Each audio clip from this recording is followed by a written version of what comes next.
Perfecto. Hola, buenos días a todos, a todas. Es un gusto que estén hoy miércoles, terminando ya casi el año 2021. Esta es la cuarta sesión del Grupo de Gestión de Información en Ciencias Marinas, el GIM, dependiente del CONA. Hoy ya tenemos un invitado muy interesante. Es muy grato para mí que él haya accedido con nosotros para esta invitación, sabiendo que es un hombre súper ocupado, pero siempre amable y siempre dispuesto a colaborar, sobre todo en las temáticas que tienen que ver con los datos. Miguel Guevara Albornoz es ingeniero informático de profesión, pero tiene muchas cosas más, y voy a nombrar algunas de ellas. Espero no quedarme muy corta con todo lo que voy a decir. Es magíster en tecnologías de información de la Universidad Técnica Federico Santa María, magíster en ingeniería informática también de la misma universidad, y por si fuera poco, él es doctor en ingeniería informática de la Universidad Técnica Federico Santa María. Académico de la Universidad de Playa Ancha de Ciencias de la Educación, es profesor part-time también de la Universidad Federico Santa María, y lo interesante es que explica todas las cosas como un profe súper didáctico, y no como estamos acostumbrados y asustados cuando nos hablan de que es un ingeniero informático. Así que eso es lo más interesante de todo. Eh, es consultor en área informática, es revisor de artículos de cienciometría, que es un tema de sumo interés para todos los investigadores e investigadoras, para la gente que tiene que ver con el área de la bibliotecología, del periodismo, y en realidad casi de todas las áreas del conocimiento. Hoy día está en boga los datos es lo más relevante, es súper importante saber cómo tratarlos, cómo de alguna manera diferenciar cuáles son los datos relevantes de los que no lo son, y sobre todo visualizar para que nosotros podamos realizar eh, análisis para los que consideremos más pertinentes. No voy a hablar acerca de todas las bondades de Miguel, porque las van a tener ahí a la vista. Darle las gracias y para que inicie su presentación. Muchas gracias.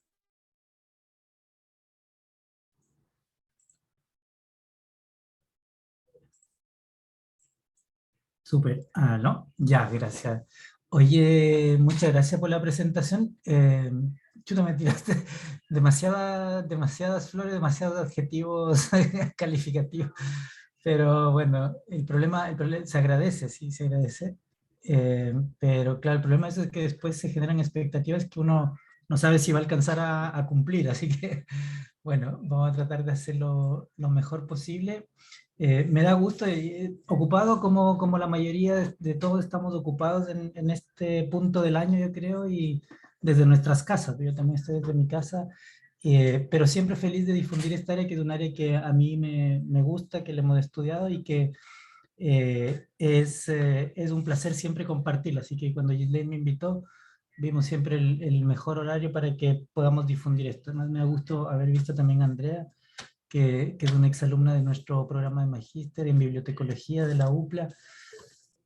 No, no, Andrea es del otro magíster, ¿no? Del magíster en comunicación educativa, mención nuevas tecnologías. Ya, bueno, pero me da gusto encontrarme con una ex alumna, y me imagino que la mayoría de ustedes, no veo casi a nadie, pero me imagino que trabajan en el área también, o están en cada uno de sus puestos de trabajo, gestionando datos, gestionando información, buscando datos, queriendo transformar esa información, sacar conclusiones, aprender de esos datos.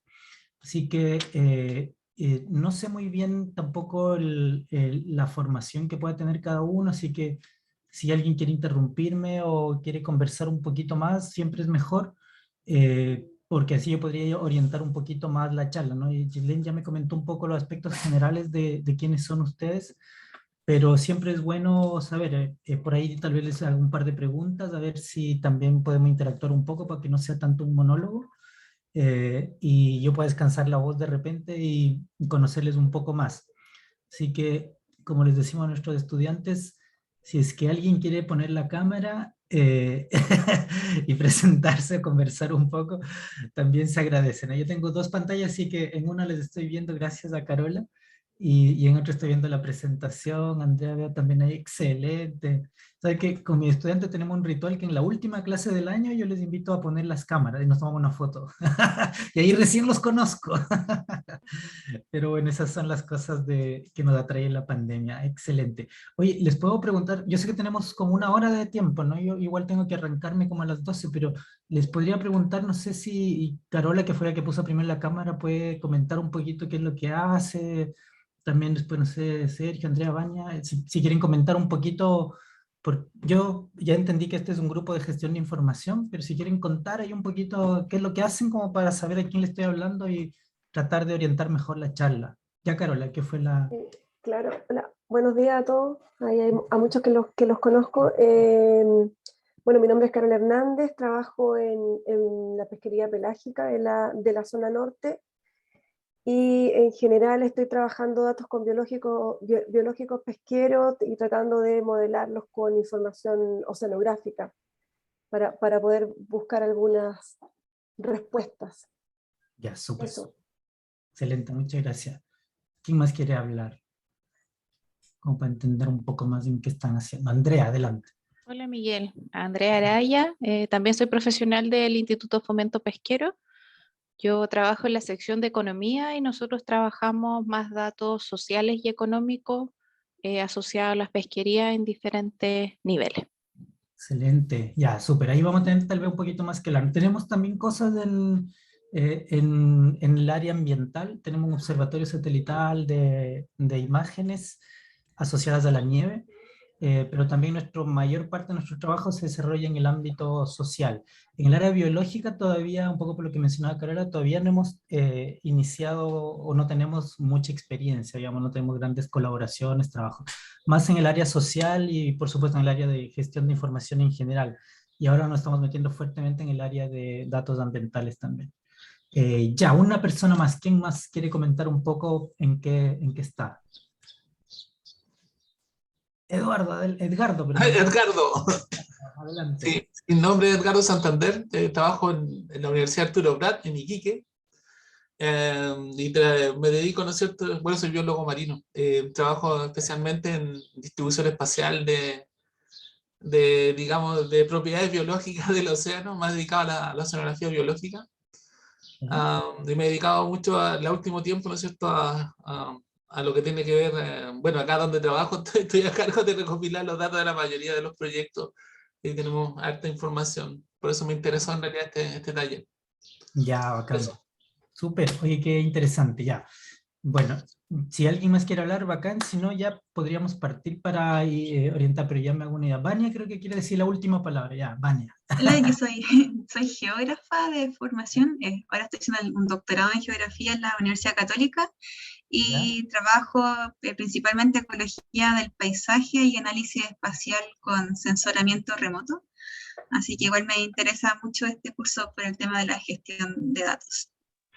Ya, qué bueno y qué interesante. Bueno, justo tenemos un proyecto en asociación con geógrafos, así que ahí tal vez es bien imágenes satelitales, no tiene mucho punto a punto, pero igual vamos a conversar un poquito de eso. Mira, lo que yo les propongo es, primero, antes de proponerles, me gusta mucho que el grupo sea tan interdisciplinario, digamos, que haya desde la biología, las ciencias sociales, la geografía, la gestión de información, así que voy a estar de acuerdo conmigo mismo, como decía el futbolista, en que fue buena idea venir, ¿no? Y justamente por eso acepté la invitación, porque estos grupos interdisciplinarios justamente donde se provocan las innovaciones. Así que me da mucha alegría haber aceptado la invitación. Y como con todas las flores que me echó Ghislaine, quiero decir que no es que yo esté haciendo un favor, sino que en realidad es un beneficio mutuo, ¿no es cierto? Porque yo vengo a contar acá un poco lo que he estudiado y lo que estamos aplicando, pero al mismo tiempo me llevo harto de parte de ustedes. Así que yo no lo veo como un favor, todo lo contrario, lo veo como como dicen los emprendedores, un win-win. Así que démosle, qué bueno que sea un grupo tan interdisciplinario. Les voy a comentar un poquito de qué se trata, en qué estamos trabajando, pero después les voy a mostrar algunos proyectos más en la práctica. La mayoría son aplicaciones web que ustedes van a poder entrar y ver de las que hemos construido. Y por supuesto, después nos podemos ya quedar conectados en si ustedes quieren más información de algún tema, porque les voy a hacer como una pincelada de varias cosas, pensando también en que son un grupo interdisciplinario, y después ya nos podemos conectar y darles como más información en alguno de los tópicos. Como digo, hay algunos que los manejamos más fuertemente, tenemos más experiencia, y otros no tanto. Súper. Entonces, allá vamos con la presentación. Si me quieren interrumpir o preguntar, siempre es muy bienvenido. Le pusimos este nombre a la charla y es muy parecida a un curso que nosotros hacemos en el Magíster de Bibliotecología, ¿sí? Así que no veo exalumnos del Magíster de Bibliotecología, pero si han pasado por el Magíster de Bibliotecología de la UPLA, en el curso de Tecnologías de la Información 2, estamos introduciendo estos conceptos que son una parte de también lo que se conoce como el Data Science o la ciencia de datos. No sé si Sergio quería hablar o estaba saludando. Sergio. Yo soy del Magíster en Bibliotecología. Uy, Sergio, ya, perdón, es que tenemos tantos alumnos que no te reconocí. Tranquilo, Ya, buenísimo. Ha ido evolucionando un poquito, entonces, claro, el curso lo estamos haciendo cada vez más orientado al área de Data Science, ¿ya? Pero qué bueno que está Sergio ahí, uno de nuestros exalumnos. Ya, ahora sí, partamos de ya, nos hemos tomado casi 13 minutos para conversar y la introducción. Ahí está mi correo para que después cualquier cosa, tengo WhatsApp también, por supuesto, pero soy muy malo por el WhatsApp y dejo los vistos allí, que a veces no soy muy bueno para contestar los WhatsApp, pero es parte de la generación, no se enojen si algún día quieren hablar por WhatsApp, bacán, pero no les voy a responder en general porque soy muy malo para responder. Se enojan de repente a veces los hijos, sobre todo cuando no se les responde. Ya, bueno, tenemos este laboratorio, gran parte de lo que les voy a comentar está en la página del datoslab.cl, que es el que yo dirijo, está desactualizada como siempre las páginas web, pero ahí van a encontrar gran parte de los papers o aplicaciones que vamos a conversar hoy o mostrar hoy, ¿sí? Se llama datoslab.cl, un laboratorio de investigación, pero hacemos también fuertemente lo que es vinculación y desarrollo. Primero hablemos de, en general, los datos y visualizaciones, y a mí me gusta darle una visión un poquito más histórica, que en el fondo me gusta partir con Francis Bacon, quien decía, hagamos ciencia con datos. Hasta antes de eso la ciencia se hacía con comentarios, se hacía con preceptos religiosos, ¿no es cierto?, con filosofía religiosa, y en el fondo no se hacía ciencia con datos. Entonces Bacon dice, hagamos ciencia con datos, y es uno de los precursores del empirismo, ¿no es cierto? Esto sucede ya en el siglo XVII, y un poquito más adelante aparece este caballero que se llama Galton, que no es muy conocido, pero fíjense que allá también, hace muchos siglos atrás, él inventó este artefacto, que es un artefacto bien interesante, que aquí tenemos un videito, que a la izquierda está el dibujo original, ¿no? Si uno hace como una suerte de ramplas pequeñas y deja solo un orificio pequeño en el centro y coloca bolitas que vayan cayendo, y abajo va colocando puntos para que las bolas se vayan distribuyendo en ciertos bins o canales, y se produce esa distribución, ¿no? Esa ustedes la mayoría la deben ubicar, me imagino, la distribución estadística normal, ¿no es cierto? La campana de Gauss también, que se le llama. Fíjense que esto en el siglo XVIII, XIX también lo inventó Galton, y él estaba un poco obsesionado con esto de ver un poco lo que sucedía en los fenómenos cuando se medían estos fenómenos, ¿sí? Cuando se medían estos fenómenos. Entonces él un poco nos mostró de forma gráfica la distribución normal. Ese es Francis Galton, del siglo XIX, que él dice, hagamos datos, en realidad los datos analicémoslos con ciencia. Entre otras cosas, él fue uno de los tutores o mentor de esto que coloqué aquí, un poquito oscuro, pero abajo a la izquierda, que seguramente ustedes la conocen, ¿no es cierto? Que de esta, cuando yo tengo datos que ploteo entre X e Y, voy colocando los puntos y después trazamos una línea. ¿Se acuerdan cómo es esa para encontrar una relación entre los datos, ¿no es cierto? ¿Se acuerdan del nombre de esa correlación? La más famosa, ¿no? No sé si alguien la utiliza o la ha utilizado. Ese caballero se llamó Pearson, ¿sí? La correlación de Pearson, ¿no es cierto? Entonces, Galton en realidad fue uno de sus maestros en realidad, y bueno, al final la correlación quedó como de Pearson, pero tiene su origen en Galton. Entonces, fíjense que ahí ya había también un análisis que tenía una componente gráfica. Nosotros a eso lo denominamos un hito número 1, que son los modelos estadísticos que en el fondo procuran relacionar datos, ¿sí? A este Jon Snow tal vez no lo conozcan, seguramente conocen al otro, ¿no? Al Jon Snow de la serie. Ya está un poco vieja la serie. Yo me acuerdo que empecé a ver la serie cuando estaba en el doctorado y ahí me doy cuenta de los años que han pasado, así que la serie de Game of Thrones, seguramente ustedes lo conocen a Jon Snow de la serie, ¿no?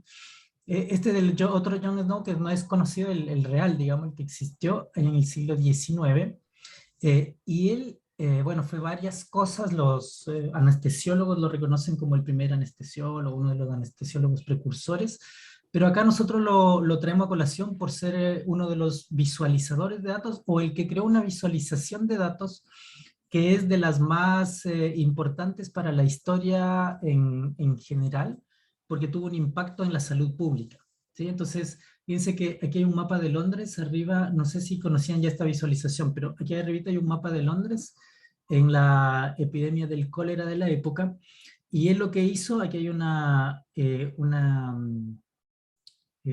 suma a esa parte donde había más casos. Entonces lo que hizo fue, empezó a colocar rayitas en los domicilios donde las personas iban muriendo, ¿sí? Entonces aquí cada rayita representa a una persona que falleció en ese domicilio de Londres, en esa manzana. Entonces, por observación, él se dio cuenta que la mayoría de puntos o la mayor frecuencia de fallecimientos ocurrían alrededor de este pump, que es estas como llaves que servían para sacar agua, ¿no es cierto? Que no había alcantarillado ni tubería, ¿no es cierto? Entonces se sacaba el agua de los pozos a través de estas pumps. Entonces su conclusión fue que en realidad los contagios del cólera, o la principal fuente de contagio se producía aquí en estas llaves de agua, o sea, provenía del agua de ese lugar en particular, ¿sí? Entonces, que en el fondo esa agua estaba contaminada y por eso la gente que estaba más cercana a esa agua estaba muriendo. No le creyeron mucho, él después tuvo que ir con unos amigos y romper la llave de agua porque en realidad no le creyeron mucho de que esa era la causa, y al final en realidad sí tuvo un impacto en la mejora de esa epidemia. Entonces fíjense cómo esa visualización en el siglo XIX produce un cambio en salud pública o en el manejo de una pandemia, ¿no? O una epidemia. Ahora se ha hablado mucho, probablemente ustedes han visto memes o en estos 2 años de pandemia de Jon Snow o han escuchado su nombre, porque es justamente un poco lo que se hizo en el siglo XIX, lo que estamos haciendo ahora en nuestro siglo, ¿no es cierto? Que estamos tratando de ver dónde están los casos de contagio y cómo controlarlos, ¿sí? Ahí les voy a mostrar un ejemplo que hicimos con uno de mis estudiantes. Después viene en el siglo XIX también una de las precursoras del área de la enfermería, ¿cierto? Si ustedes les preguntan, o si yo le pregunto a alguien que esté vinculado o tengo un familiar en el área de la enfermería, mi esposa es enfermera, entonces yo había conocido de Florence Nightingale por ella justamente, ¿no? Entonces si tiene una hija que estudia enfermería o algún familiar que estudia enfermería, entonces le van a haber hablado de Florence Nightingale, que es como la madre de la enfermería profesional, ¿cierto? Es la madre de la enfermería profesional, porque hasta antes de ella la enfermería era una profesión de oficio, básicamente practicada por religiosas, por monjas, que era casi un acto caritativo, ¿no? En cambio, Florence Nightingale la transformó en una profesión, en una disciplina con base científica, teórica, y que se transformó en una profesión. Sí, profesionalizó la enfermería. Pero nosotros acá no venimos a hablar de Florence Nightingale por eso, sino que porque Florence Nightingale en realidad también fue estadística. ¿Sí? Era matemática y estadística principalmente. Se reconoce como una de las primeras estadísticas. ¿Sí? Entonces, bueno, también es producto de la discriminación de género de siglos, ¿no es cierto? Que en el fondo a ella sí se le permitía ser enfermera, porque era una disciplina de cuidado, pero no se le permitía ser estadística ni matemática, porque esa era una disciplina asociada comúnmente con el rol masculino, ¿no? y en el fondo se estudiaba en universidad también y no había acceso para la mujer en la universidad. Entonces a ella sí se le había permitido ser enfermera y destacó por eso, pero ella también era estadística, ¿sí? También era estadística y una de las primeras y de las mejores. Y hace poquito nomás el Museo de la Ciencia en Londres tiene una parte, una sección destinada solo para Florence Nightingale, reconociéndolo como la primera mujer estadística, recién, eso fue hace poquito, no estuvo desde siempre en el Museo de la Ciencia de Londres, siempre estuvo como la precursora de la enfermería. ¿Por qué nos interesa a Florence? Porque en una guerra ella mapeó, dibujó, escribió mucho, con una colega que era periodista también, pero produjo esta visualización de datos para acompañar uno de sus informes, y sabía lo mismo que sucede ahora, ¿no es cierto? A uno le molesta leer como el informe de autoevaluación de nuestra institución, que son 400 páginas, y el resumen tampoco es muy agradable de leer, pero si uno tiene una visualización es más fácil, ¿no es cierto?, de captar. Y ella lo hizo porque sabía que las autoridades, la reina en particular, iban a entender mejor un poquito lo que trataba de transmitir, ¿sí? Entonces ella en esta visualización que la inventó ella, por supuesto venían de antes estos gráficos que se conocen como polares, ella aquí utilizando colores y una distribución temporal, ustedes tienen que leerlo como un reloj, ¿no es cierto? Acá arriba empieza julio, y después avanza agosto, septiembre, octubre, noviembre, diciembre, en este año, y después acá a la izquierda continúa el otro ciclo, ¿sí? El quiebre aquí se produce, ya vamos a hablar qué representan los colores, pero el quiebre se produce con las políticas de sanidad que ella aplicó en los hospitales que dirigía, ¿sí? La escala es la misma, entonces fíjense cómo se decrementa en la parte izquierda después que ella en marzo de 1855 aplicara políticas de salubridad en los hospitales que ella dirigía, que eran hospitales de la milicia, eran hospitales militares, entonces venían personas que habían acudido a la guerra, y ella aquí lo que proyectaba con los colores es que solo lo rojo corresponde a personas que morían por causas asociadas a la guerra, ¿sí? Y todo lo que está en azul, que es muchísimo más, es por personas en el hospital que fallecían, que morían por causas asociadas a problemas de salubridad, ¿sí? Entonces fíjense que las personas se morían más por causas de salubridad que por causas asociadas el efecto de la guerra, ¿sí? Entonces ella, aquí estamos hablando de 1855, entonces se planteó preguntas como, ¿qué tal si colocamos a los enfermos no en el piso, sino en una cama decente? ¿Qué tal si les damos agua limpia? ¿Qué tal si limpiamos los accesos a agua porque estaban llenos de animales muertos y sacamos esos animales de ahí y dejamos que el agua se descontamine un poquito? Entonces empezó a aplicar políticas de salubridad. ¿Qué tal si nos lavamos las manos? Entonces empezó a aplicar políticas de salubridad en esos hospitales que tuvieron su efecto. No le fue fácil, ¿no? Yo no, cuando lee la vida o ve videos, historias de la vida de ella, se da cuenta que no le fue fácil por ser mujer primero, y después porque, claro, además estaba en una estructura jerárquica que además era muy masculina, como la milicia, ¿no? Porque ella dirigió hospitales asociados a la milicia británica. Con esta visualización ella consiguió hacer estos cambios y lo reportó bastante bien, y es una visualización bien vanguardista que incluso hoy en los softwares, por ejemplo Excel, en los softwares que utilizamos normalmente para visualizar, no es posible hacerla, ¿sí? Porque fue una visualización muy avanzada para su época. Acá unos colegas hicieron un videíto para mostrar cómo se debería ver esta visualización en la época moderna, ¿sí? Entonces, fíjense cómo ahora, incluso ahora, esta visualización resulta ser todavía muy adelantada para su época. Por eso le destinamos tanto tiempo a hablar de Florence, ¿no? Porque tiene harta connotación y hartas historias adicionales. Hace poquito nosotros, bueno, ya no es tan poco, escribimos en el 2018 con un médico y una enfermera, escribimos este artículo que está en nuestra página, lo pueden ir a encontrar el link ahí, para un poco destacar la vida de Florence en la revista médica de la Clínica Las Condes desde el punto de vista de visualización de datos y desde el punto de vista estadístico, ¿sí? Así que profundizamos en su arista más estadística, y está en español. Después, bueno, ese sería el segundo hito que queríamos mencionar, que es la visualización de datos. Entonces teníamos relacionar datos, visualizar datos. Después a mí igual, por la deformación profesional, que es de la informática, me gusta mencionar un tercer hito, y también rescatar un personaje histórico que no es muy conocido, porque ustedes seguramente en la época victoriana reconocen a los dos Carlos, ¿no es cierto? Al Charles Darwin y al Charles Dickens, que son como los más famosillos, ¿no es cierto? Pero había un tercero, Sí, a mí me gusta hablar del tercer Carlos, que este caballero de acá, que se llama Carlos Babbage, o Charles Babbage, que no es muy conocido, ¿no? Y si ustedes les pregunto ahora quién lo conocía, muy probablemente la mayoría van a decir que no lo conocían o no habían escuchado de él. Y este caballero era un inventor, diseñador, científico, pero inventó una máquina para computar, básicamente. ¿Sí? Inventó una máquina para computar. Entonces se inventó una máquina primero que era la máquina diferenciadora que resuelve ecuaciones aplicando un método matemático que se llama el método de la diferenciación, que reduce la resolución de una ecuación de polinomios a sumas básicas, así como bien resumido el método. Entonces él a través de esa máquina que inventó podía hacer eso resolviendo polinomios de cierta cantidad de términos.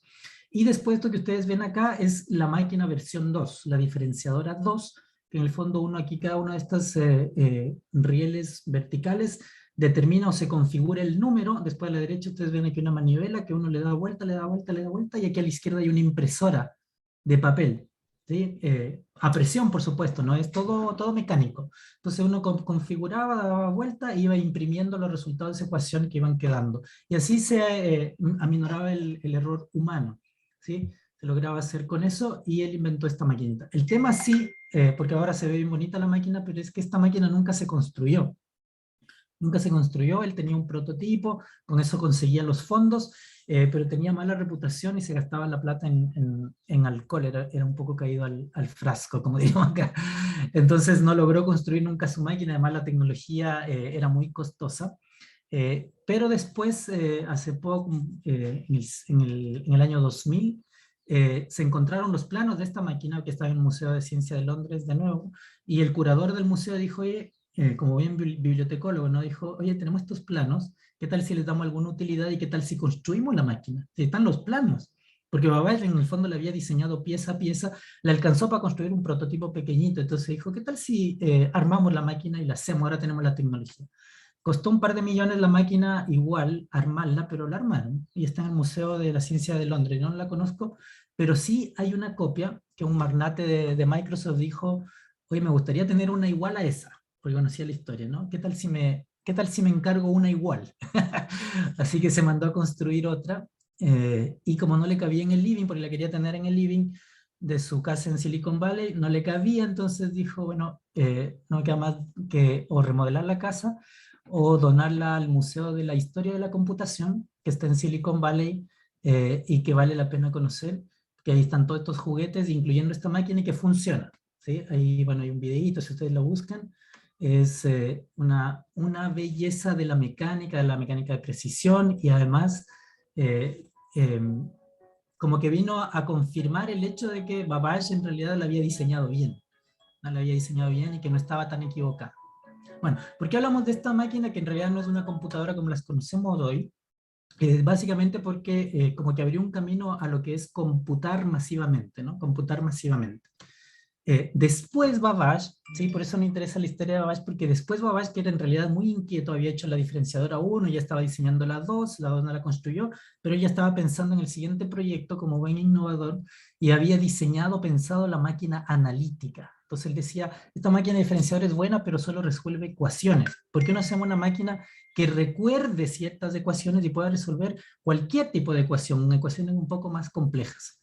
Entonces fue a consultar a donde estaba la tecnología de la época, que en la época victoriana los que tenían la tecnología, ahora diríamos las empresas de inteligencia artificial, ¿no? En esa época los innovadores máximos tecnológicos estaban en la época, en la industria textil.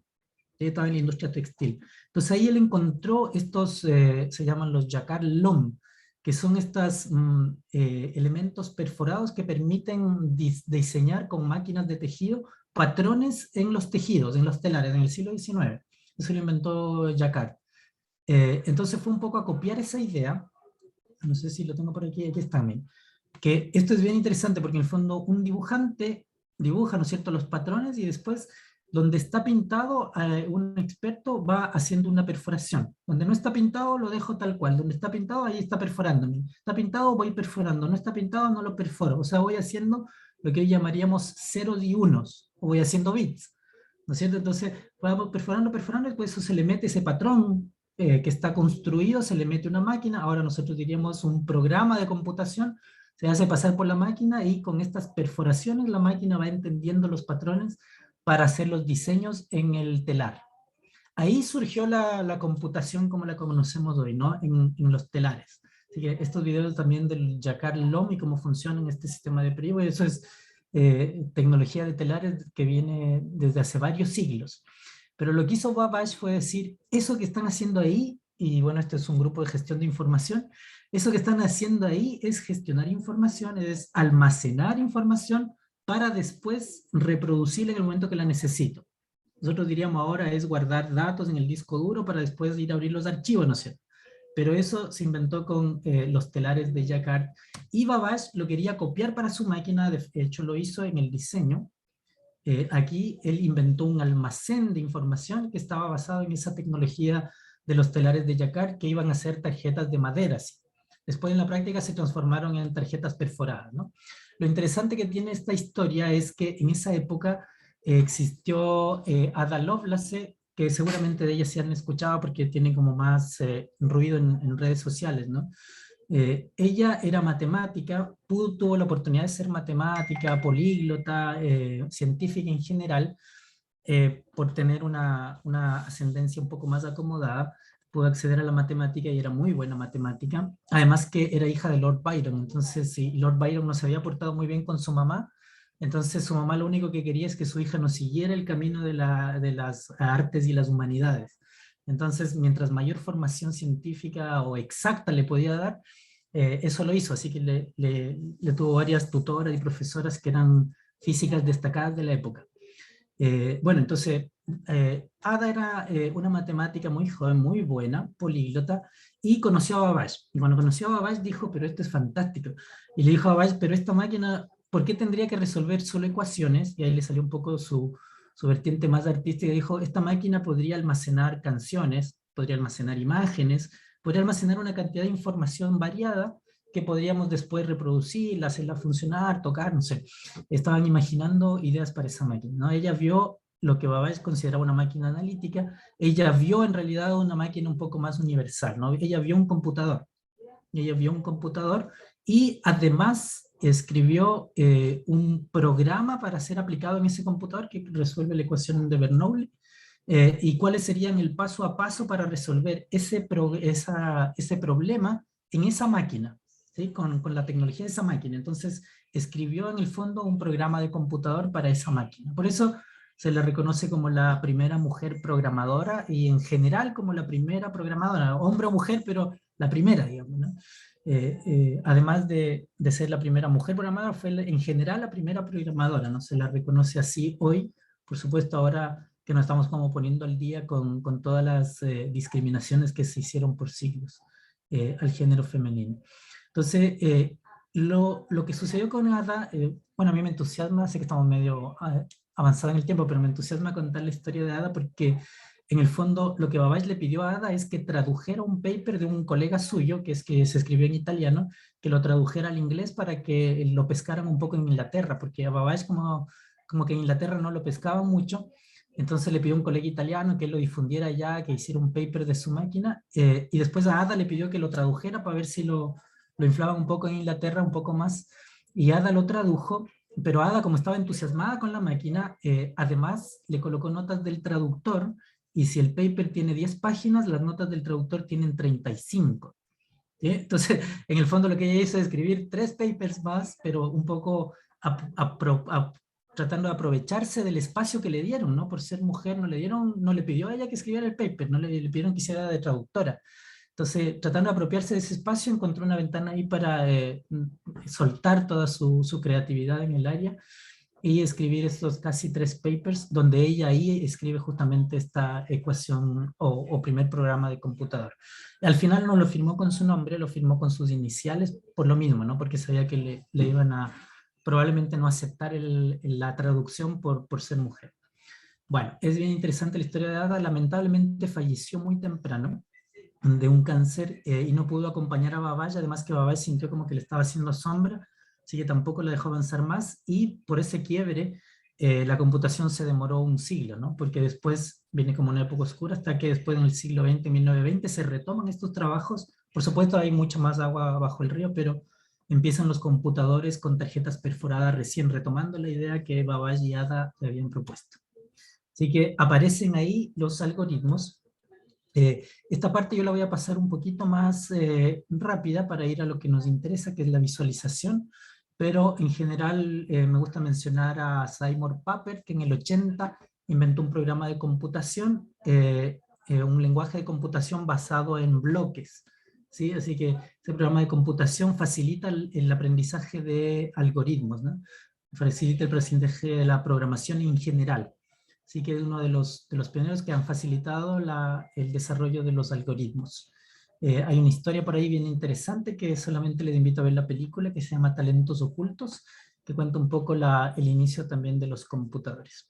Y ahí llegamos a lo que nosotros estamos trabajando hoy, que es cómo los datos, ¿no es cierto?, son el combustible de la inteligencia artificial, ¿no? Mientras que el algoritmo son los motores, los datos son el combustible de la inteligencia artificial y visualizarlos, que es lo que nos interesa. A mí, en particular, un marco general de lo que es la visualización de datos es entenderla a través de la diversidad, ¿sí? Entonces, cuando nosotros ya yendo al tema de visualización en particular, cuando nosotros visualizamos, en realidad lo que debemos controlar es la diversidad de esa visualización. Mientras más diverso, más complejo, ¿sí? Y las tres dimensiones de la diversidad son la variedad, el balance y la disparidad. Para hacerlo ahí un poquito rápido, voy a saltar ya por tiempo estos ejemplos. La variedad me dice cuántos hay de cada clase, ¿sí? Estos programas que ustedes ven ahí son nubes de palabras de la anterior campaña política, ¿no? Por eso ustedes ven ahí a Piñera, a Goch, ven también a Cast, ven a Guiller, ¿sí? Entonces lo que ustedes ven ahí es cuántas palabras utiliza cada uno, ¿sí? Eso sería la variedad, ¿sí? Si tomamos los programas y contamos cuántos hay de cada clase, los biólogos dicen cuántos de cada especie, ¿no es cierto? Ahí se mide la variedad, ¿sí? Cuántos hay de cada clase, cuántos hay de cada tipo, en este caso cuántos hay de cada palabra. Eso mide la variedad. Pero fíjense que además de la variedad, yo necesito saber de cada una de esas especies cuál es la cantidad que existe. A eso le llamamos el balance. Entonces aquí ustedes ven que las palabras que están más grandes, en el fondo me dicen cuántas veces se pronunció esa palabra o se escribió esa palabra en ese programa presidencial. ¿Sí? Entonces esa es la otra dimensión de la diversidad, del balance. ¿Cuánto hay de cada especie? ¿Sí? Lo primero es cuántas especies hay, ¿sí? Cuántas especies hay o cuántas, en este caso, palabras distintas hay. Y la segunda dimensión es el balance que me dice de cada especie cuánto hay. ¿Sí? En este caso se representa con una mayor proporción en el tamaño de esas palabras. Entonces a mí las nubes de palabras me encantan, ahí les voy a mostrar algunos ejemplos, además que son fáciles de entender y además que nos representan dos dimensiones de la diversidad. Por los colores podríamos saber cuántas especies hay y por el tamaño de las letras sabemos cuál es el balance o cuánto hay de cada palabra, ¿sí? En proporción en relación al resto. Ahí tenemos dos dimensiones. ¿Sí? Otro gráfico que a nosotros nos parece bien agradable y se ha popularizado mucho gracias a César Hidalgo, que inventó el Observatorio de la Complejidad Económica ya por el año 2007. Y él como que empezó a darle fuerte con estos gráficos que son los tree maps, que nos representan también la variedad y el balance. Entonces la cantidad de colores me dicen cuánto hay, ¿no es cierto? Cuántas especies hay, y el tamaño de la caja, la superficie de la caja me dice cuánto hay de cada una de esas especies. Entonces, en un sitio que existía, ahora cambió un poco la dirección, que se llama Pantheon, se ven cuántas personas famosas, según cierta métrica, que no voy a detallar ahora, cuántas personas famosas exportan, entre comillas, o nacieron en cada país. Entonces, ustedes fíjense en la variedad que tiene Canadá, ¿no es cierto? Tiene actores, cantantes, químicos, escritores, y la variedad de nuestros países más latinos, ¿no es cierto? Que en el fondo son conocidos por sus jugadores de fútbol, por sus políticos, algunos escritores. En este caso había también un árbitro en Uruguay que yo no lo conozco. Entonces, fíjense, solo con esas dos dimensiones podemos apreciar en una visualización, como un tree map, la variedad y el balance. Lo que tiene interesante también el tree map es que es una visualización jerárquica, ¿no? Entonces me permite representar grupos. Entonces fíjense cómo aquí yo tengo el grupo de las artes y las humanidades, ¿no es cierto?, con un color, y dentro de ese grupo tengo las diferentes clases que lo separan. Entonces, además del TreeMap, a diferencia de la nube de palabras, me permite también una visualización que además incluye jerarquía, ¿sí? Que además incluye jerarquía, por eso se llama tree, ¿no es cierto?, árbol, ¿sí? Porque tiene una jerarquía que se va subdividiendo, ¿no? Que se podría ir subdividiendo más. Y las visualizaciones de estas que están bien hechas, cuando uno le hace un clic a una clase, entra a la siguiente subcategoría, ¿no es cierto? ¿Sí? Cuando no están bien hechas, se utilizan más como gráficos de barras, ¿no es cierto?, para hacer comparaciones simples. Pero cuando están bien hechas, además, o cuando están mejor hechas, digamos, representan también la jerarquía, ¿sí? Entonces, en estos gráficos, cuando los utilicen, porque ahora es muy fácil utilizarlos en muchas aplicaciones, procuren siempre preguntarse cuál es la jerarquía que tienen. Si no, no vale la pena tanto utilizar estos gráficos, ¿no? ¿Cuál es la jerarquía que tienen? Después nos falta una dimensión, ¿no es cierto?, que es la disparidad. Y aquí entra el área en la que nosotros nos hemos especializado más, que son los mapas, ¿no es cierto?, que vienen un poco de esta idea geográfica de los mapas, y por eso me da gusto que Vania, creo, que viene del área de la geografía, porque esta idea geográfica de los mapas, ¿no es cierto?, se transformó en cómo podemos analizarla de mejor forma, con un problema, acá el famoso problema de los mapas de los puentes de Kreuzberg, que fue resuelto por este matemático, Leonhard Euler, en 1736, que lo que le preguntaron es, estos son espacios de tierra, lo que está en blanco son espacios de tierra, y estos son puentes, y le preguntaron si se podía atravesar por todos los lugares, por A, por B, por C, por D, y volver al mismo lugar, sin atravesar por un puente, por el mismo puente dos veces. ¿Sí? Entonces él, para resolver ese problema, inventó todo un área, bueno, era bien prolífico él también, que es el área de los grafos, ¿sí? En matemáticas le llamamos el área de los grafos, y que actualmente se ha hecho un poquito más conocido, más aplicada en la parte más aplicada, llamémoslo así, de los grafos, porque los grafos son la parte matemática, la definición matemática, pero la parte más aplicada, que incluye otras características, nosotros les denominamos redes, ¿sí? Les denominamos redes, que en el fondo incluye esos que son los nodos y lo que les junta, que son los arcos. ¿Sí? Entonces, surgió ahí y surgió un poco de la geografía, por eso nosotros le llamamos también mapas. ¿Sí? Entonces, surgió de un problema geográfico, de esquematizar ese problema geográfico, de formalizarlo matemáticamente, y de ahí en adelante ya podemos hacer análisis científicos de manera más sencilla, ¿no es cierto? O sea, lo que hizo Euler es darnos las herramientas para analizar problemas geográficos en ese momento, pero de forma más científica, más exacta, ¿no es cierto? Después de esto sí lo cambiamos por personas, tenemos redes de personas, y lo cambiamos por información, tenemos redes de información, por palabras, redes de palabras, y así vamos construyendo redes de lo que sea, ¿no es cierto? Hay muchas redes que se construyen también en biología, en genética. Podemos ir encontrando relaciones, y lo que representan los arcos es lo interesante, y cómo se van configurando estas redes, eso es lo que resulta bien interesante, ¿sí? ¿Por qué mencionamos nosotros las redes acá? Porque las redes permiten identificar una característica, y yendo a la visualización, de la diversidad que en las otras visualizaciones no se pueden mostrar, que es la disparidad, ¿sí? Que tiene otros nombres, pero según Sterling, que es como el que definió estas tres variedades, o dimensiones de la diversidad, son la variedad, el balance y la disparidad. La disparidad es básicamente pensar en un mapa geográfico, ¿no es cierto? Y qué tan lejos están esas, por ejemplo, naciones, determina que de alguna forma no se parezcan tanto, ¿no es cierto? Y se cumple, ¿no es cierto? Si uno piensa en Latinoamérica, decimos, bueno, hablamos más o menos el mismo idioma, más o menos.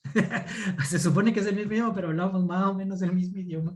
Pero es, de todas formas, mucho más parecido a los que estamos más cerca de, por ejemplo, el otro extremo, ¿no es cierto? Allá la China, la India, tienen idiomas que son completamente distintos al nuestro, ¿cierto? Y eso se produce de forma natural. Entonces, en estas visualizaciones, que son las redes, tienen ese espíritu geográfico. Lo que está más cerca seguramente comparte características que son similares, ¿no? Alguna característica que hay que describirla y definirla, pero que son similares. Ahí nosotros les estoy mostrando un mapa de la ciencia que construimos de forma muy, muy sencilla, solo con fines metodológicos. No es el mapa de la ciencia final, ¿no es cierto? Y el definitivo, que está basado en la producción de papers de cada uno de los países. Encontramos un patrón en sus producciones, y eso es lo que determina la cercanía de estas áreas de la ciencia. Entonces, ustedes fijan, hacia la derecha están la química, la física, las partes más exactas, ¿no es cierto? Y hacia acá a la izquierda están las artes, la sociología, la enfermería, por ahí la psicología. Entre medio está la medicina, por aquí están las áreas más multidisciplinarias, aquí está la computación, fíjense más cerquita de las áreas de las ciencias exactas. ¿Sí? Como digo, no es la verdad última, ¿no es cierto? Simplemente nos permite obtener un panorama. ¿Para qué? Para que después yo pueda tomar un actor, como en este caso China, y ver en qué parte del mapa está posicionada, ¿no es cierto? En este caso por producción científica, por producción de papers. Entonces yo veo que está mucho más posicionada, si la comparo con alguna métrica que está aplicada aquí, en la parte más científica, ¿no es cierto? En la parte más ciencias exactas, que Alemania, que en cambio es un país que tiene mucho mayor posicionamiento en varias áreas de la ciencia, ¿sí? Por ahí hay papers varios que correlacionan esto también con el desarrollo económico, ¿no es cierto? No puede decir, claro, Alemania tiene mucho más desarrollo en diferentes áreas. Entonces, si bien está posicionado ahí en la ingeniería, en la matemática, también tiene un desarrollo fuerte en la medicina, en la química, etc. ¿Sí? Entonces, hacemos lo que se llama un overlay map, un mapa sobrepuesto. Entonces, las redes nos sirven a nosotros, o las hemos estudiado para dos cosas. Primero, definir una estructura de cercanía, de proximidades entre diferentes entidades, y después que tengo esa estructura, para posicionar actores sobre esa estructura, ¿sí? Entonces podemos ir viendo qué espacio del mapa ocupan, ¿sí? Ahí les voy a mostrar algunos ejemplos bien entretenidos. Bueno, esto está resumido en un paper, el gráfico que les acabo de mostrar, que publicamos en 2016, si han pasado 5 años, y un software pequeñito que escribimos en R, que sirve para calcular todas estas medidas de diversidad, ¿sí? Que está escrito en R, tal vez algunos de ustedes lo han escuchado, lo utilizan, y sobre todo en el área biológica, porque son medidas que se aplican mucho en el área de la ecología, también en el área de las ciencias sociales. Hay medidas que son iguales, pero que tienen otro nombre, ¿no? En la economía, las medidas de concentración o de la concentración económica también existen y son muy parecidas a las que acabo de describir. Sirven para describir, por ejemplo, qué tan diversa es la economía, ¿no es cierto? O qué tan concentrados están los mercados, ¿sí? Entonces, son cosas que se calculan en varias áreas, y que nosotros escribimos ese software para facilitar el cálculo. Entonces, comparamos diferentes medidas de diversidad, y con ese software, está escrito en R, que tienen que saber ahí R, se pueden calcular. Y ha sido de harta utilidad para estudiantes de posgrado, sobre todo desde economistas, biólogos, que no quieren como sentarse a hacer los cálculos. Este software, y está descrito muy bien ahí en ese paper que lo pueden descargar, que es de código abierto. Bueno, esto me voy a saltar un poquito para que... ya fuimos terminando, súper. Entonces ahora sí les voy a mostrar algunos ejemplos.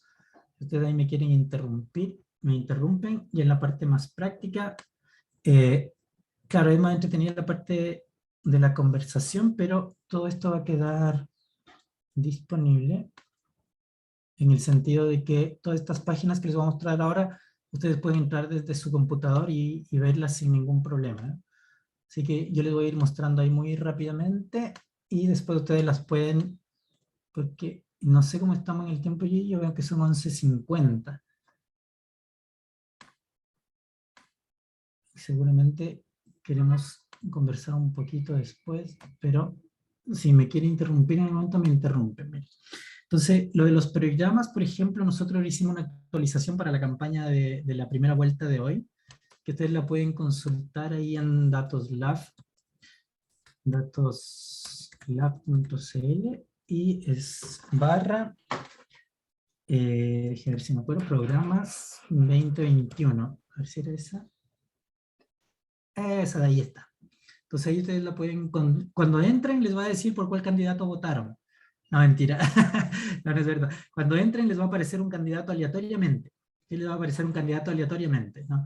Les va a aparecer un candidato aleatoriamente. Entonces ahí hay un ejemplo de un procesamiento que nosotros hicimos de estas nubes de palabras, ¿no es cierto? Que además está hipervinculado con ciertas cosas, pero lo interesante de esto, que esta es una fórmula que viene más desde el procesamiento del lenguaje natural. Lo que ustedes ven arriba es la frecuencia de términos, o sea, cuántas veces utilizaron la palabra. Pero lo que ven abajo es el contraste de ese candidato con todos los demás candidatos en su programa, ¿sí? Esa fórmula se llama TF-IDF en el lenguaje en el procesamiento del lenguaje natural. Entonces, veo lo que es más frecuente en el candidato, pero menos frecuente en los otros programas de los otros candidatos. Y ahí se encuentran los contrastes. porque si no todos utilizan más o menos la misma palabra muchas veces, ¿no? Chile, desarrollo, sistema, pero esto de acá es más particular en este candidato que en los otros. De que ahí uno puede utilizar estas técnicas de visualización para encontrar contrastes, por supuesto después hay que ir a leer el programa, ¿no? Porque esto es solamente un ámbito general. Y aquí a la izquierda hay interactividad, entonces ustedes pueden ver, por ejemplo, la palabra mujer, mujeres, cuántas veces se repitió. No hicimos un análisis tan profundo porque podríamos haber juntado mujer con mujeres, ¿no? Con una técnica que se llama estematización o en el procesamiento del lenguaje natural, que es volver y juntar las palabras que tienen raíz común. Eso ya no lo alcanzamos a hacer porque se nos venía la primera vuelta. Así que ahí tienen un ejemplo de visualizaciones de nubes de palabras. Miguel, ¿qué páginas usaron? En esta acá usamos WordArt y DataGruaper. En la tablita esta de aquí, que si ustedes entran ahí van a ver los créditos, se llama DataGruaper, que son muy sencillas de usar, ¿no? Nosotros en el Magister la invitamos a utilizar y permite exportar. Ustedes le pasan los datos, copiar y pegar el CSV de los datos y eligen la tabla, gráficos de barras, y les puede permitir exportar una visualización que es permanente. Entonces nosotros la podemos incrustar en una página web o difundirla por redes sociales y va a estar permanente la URL ahí, disponible. Y usaron medios de comunicación, disculpa, hicieron medios de comunicación todos escritos, ¿cierto? Acá no es que... No capté esa parte. ¿Cómo medios de comunicación? Sí, ustedes usaron acá, en este caso, en este ejemplo, medios de comunicación, estoy inventando, no sé, buscaron lo que se dijo desde el Mercurio, la Tercera, todos los medios de comunicación o páginas web.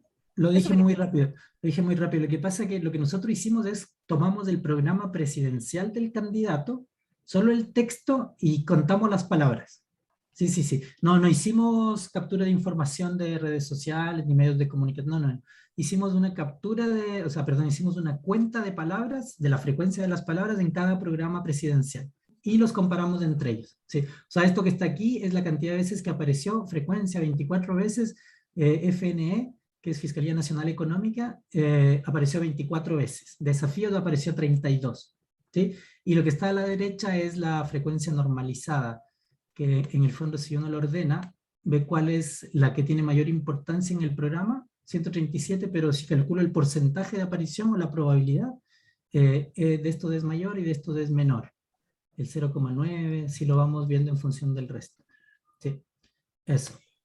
Acá, hace poquito estamos terminando un proyecto FONDEF en colaboración con el Centro de la Complejidad Social de la Universidad del Desarrollo. Hicimos esta aplicación. Les voy a mostrar primero un prototipo que es más decidor de lo que es una red.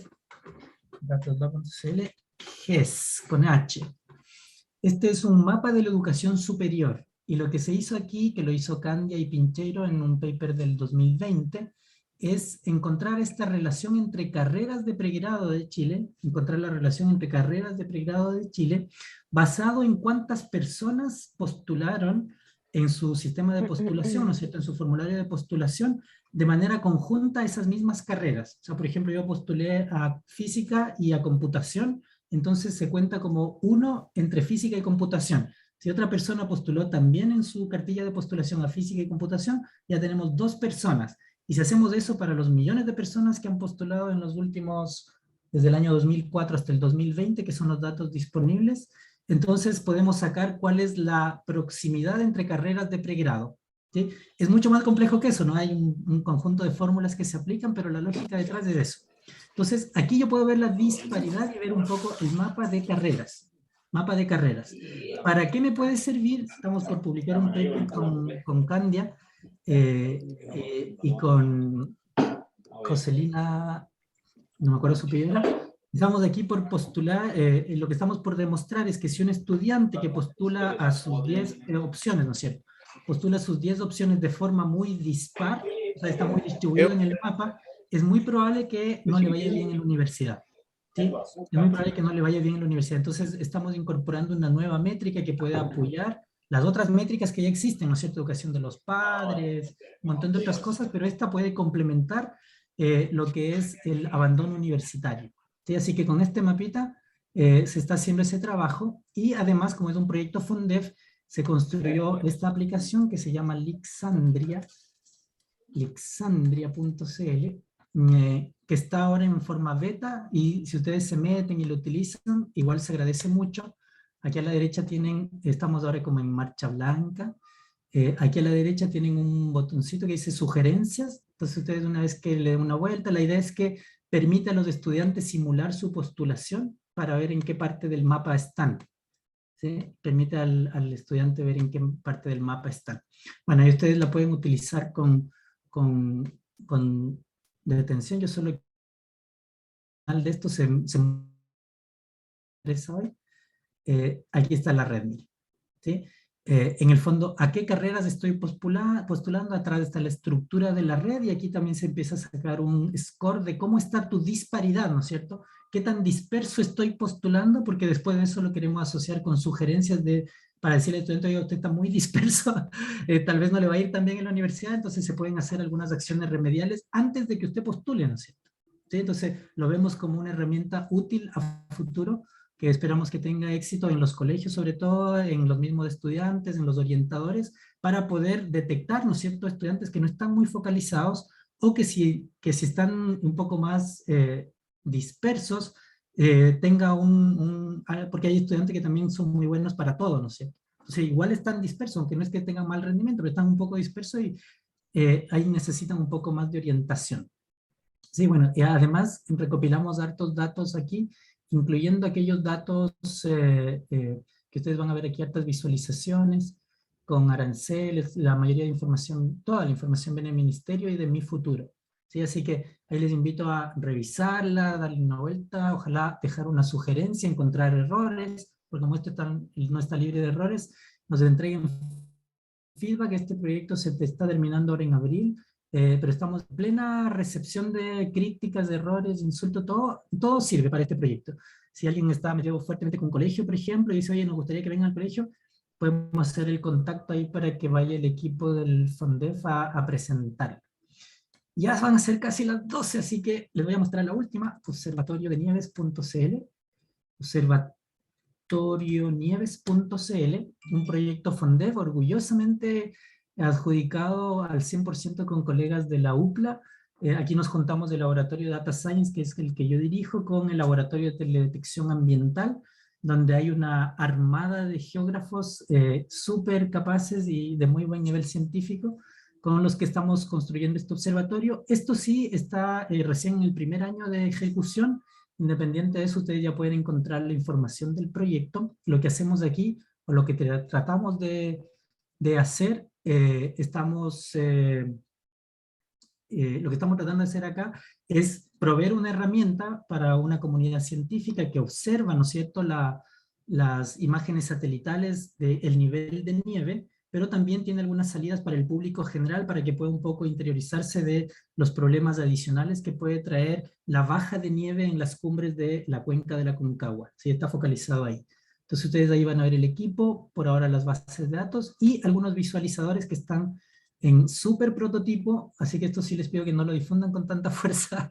Están en súper prototipo, simplemente son prototipos que nos permiten probar la estrategia algorítmica del equipo de geógrafos para procesar esas imágenes satelitales.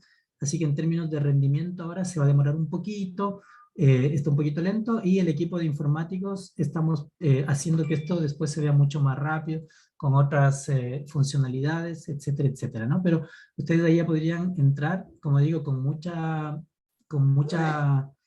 cautela a probar un poquito esta aplicación, comparar, por ejemplo, algunos meses, algunos años de cómo estaba el estado de nieve. Se demora porque son imágenes satelitales, ¿no? Otra visualización de datos. Excelente, veo que hay gente también de Argentina. Hay un observatorio parecido que recientemente publicaron unos colegas argentinos en conjunto con la U de Chile. Es bien parecido a este, pero no es igual. Ahí vamos a ver si nos asociamos también con ellos. Bueno, esto es lo último que estamos haciendo, y esto se va a liberar el próximo año. Bueno, hay muchísimas otras cosas que me gustaría igual dejarles algo un poco más artístico que hicimos para un concurso datoslab.cl/memorial, que fue el año pasado, y ganamos un tercer puesto, que proyectamos ahí una silueta del cuadro de Guayasamín, también una nube de palabras con apellidos de detenidos desaparecidos durante la dictadura. Así que igual hicimos esto que tiene una connotación un poco más de intervención artística, ¿no? Así que ahí también hay un aporte que hicimos y que fue valorado no tanto en Chile, ¿no? Sino más en concurso internacional. Bueno, fue un poquito rápido la última parte, disculpen, yo sé que ya estamos un poco en la hora, así que, pero les dejo esas aplicaciones y si no me pueden contactar y ahí igual podemos conversar un poquito más. Tenemos varias otras cosas que estamos haciendo que ya no nos alcanzó el tiempo. Eso, no sé si Ghislaine, Andrea, no sé, ¿quieren decir algo? ¿Hay conversación? ¿Terminamos? No sé. ¿Cuál es el próximo paso? Que si hay alguien que tiene, bueno, primero que nada, darte las gracias, Miguel, se hizo súper corto, es muy interesante este tema, entonces uno queda así con las ganas de que, oh, pero acá hay más, acá hay más y nos quedamos todos pensando, chuta, porque tú estás mostrando un montón de herramientas que usas, además tienes muchos sitios, estás asociado, porque hay que estar asociado, acá no se puede trabajar solo, ¿no? Es imposible. Sí. Pero se ve que hay herramientas detrás y yo creo que nos quedamos todos con algunas ganas de que, chuta, parece que tiene que venir la parte 2, como falta como la parte práctica. Ahí nos vamos a aprovechar el próximo año Sí, de ti. sí, pues no, pues encantado. O sea, si nos juntamos un día y preparamos un poquito y que la mayoría traen un poco de datos y decimos, ya, mire, yo tengo estos datos y juguemos un poco, sería interesante, ¿no? Hacer un taller un poquito más práctico. Nosotros a lo que le estamos dando fuerte, así como para introducir, es al Data Grouper y otra aplicación que se llama RAW, no me acuerdo el nombre. A ver, déjame ver si les dejo el puntero por lo menos a ese RAW. Ah. Mientras te acuerdas, lo único que te digo que acá en el chat todos están diciendo que falta la segunda parte. Así que Ya, no, encantado, pues ahí nos vamos a juntar y conversar. Mira, no me acuerdo ahora, qué increíble el nombre de este otro visualizador, que me gusta porque tiene hartos ejemplos de visualizaciones, no. Bueno, cuando me acuerde ahí te lo voy a enviar, porque ahí uno puede entrar y jugar también. Pero sí, pues ahí encantado. oye, bueno, y dejo abierta la posibilidad para que si hay alguna pregunta, que no lo hagan a través del chat, si quieren pueden abrir sus micrófonos y hacer las consultas que crean convenientes. Tienen al experto acá, aprovechense. Háganlo ahora o callen para siempre. Ahí la Alejandra. Hola Miguel, gracias Hola. por la presentación. No la pude ver entera, pero lo que vi estuvo súper bueno, súper de mucha utilidad. Así que gracias por coordinar este evento. Yo quería saber cómo, o sea, tengo el interés de mejorar la visualización de los datos que nosotros generamos en un monitoreo y que hasta ahora se presentan de una manera muy fome, muy poco amigable. Entonces, sin tener experiencia, ¿cómo parto en esto? ¿Cuál es el primer paso? Chuta. Buena pregunta. Yo haría un poco el mismo recorrido que hacemos con nuestros estudiantes, ¿no es cierto? Que en el fondo es primero tratar de entender por qué estamos visualizando, ¿no? Que por eso yo me di un poco ahora, yo sé que es un poco a veces latero conversar de la parte más teórica, pero me di un tiempito como para explicar por qué queremos visualizar. Para mí, queremos visualizar porque queremos contar una historia, ¿no es cierto? Y queremos representar la diversidad de esos datos. Para mí es como bien sencillo eso. Entonces, por eso tratar de decir qué historia quiero contar con estos datos y cuál es la visualización que me ayuda a contar esa historia, ¿no? Y de ahí empezar a jugar con las aplicaciones, porque claro, lo que nos pasa a veces es que nos vamos a las aplicaciones porque hay muchas y son fáciles de usar, entonces mi sugerencia sería tomar los datos, un pedacito, primero preguntarme qué pregunta quiero responder, qué historia quiero contar, y de ahí empezar a ver algunas visualizaciones para ver qué me están diciendo esas visualizaciones, ¿no? Y eso, pues bueno, ahora está el Data Grouper y mira, aquí le voy a poner en el chat este otro que es el Raw Graphs. Por algún motivo yo pienso que este es el sitio, el que les acabo de enviar ahora por el chat, que el que mejor explica, ahí arriba hay unos tutoriales, todos los tipos de visualizaciones y con qué datos usarlos. Pero por algún otro motivo, cuando les explico eso a mis estudiantes del magíster, ellos prefieren el otro, que es el Data Grouper. Creo que es porque el que les acabo de enviar ahora tiene muchas visualizaciones distintas que son nuevas. ¿Sí? En cambio, el Data Grapper tiene como la visualización del gráfico de barras, del circular, que la mayoría la manejamos. Entonces, si uno no quiere salir de su área de confort, claro, va como al gráfico de barra, ¿no es cierto? Y al gráfico circular. Pero si quieren moverse un poco más, claro, ahí tendría que ojalá utilizar esta que le acabo de mandar por chat, porque ahí te muestra una cantidad de gráficos que, claro, al principio es un poco cognitivamente difícil entenderlo, porque hay estos gráficos de red, algunas cosas que se mueven por ahí, por allá, que no se entienden, otros gráficos estadísticos, pero si uno se atreve, puede jugar ahí con esa aplicación. Eso, no sé. Sí, súper bien. Gracias, Miguel. Excelente, Alejandra. ¿Qué más? ¿Qué más me dicen? ¿Hay alguien más que quiera opinar? Opinar, preguntar. Estamos ok, entonces. Raiz me dice que levantó la manito. Adelante. No veo manos levantadas, pero... No, no, ahí se me salió. Ah, se le bajó. Se cansó. Ya está. Oye, entonces yo creo que estamos ok. Pues bueno, ahí te quedó mi correo y cualquier consulta o duda ya saben que nos pueden contactar.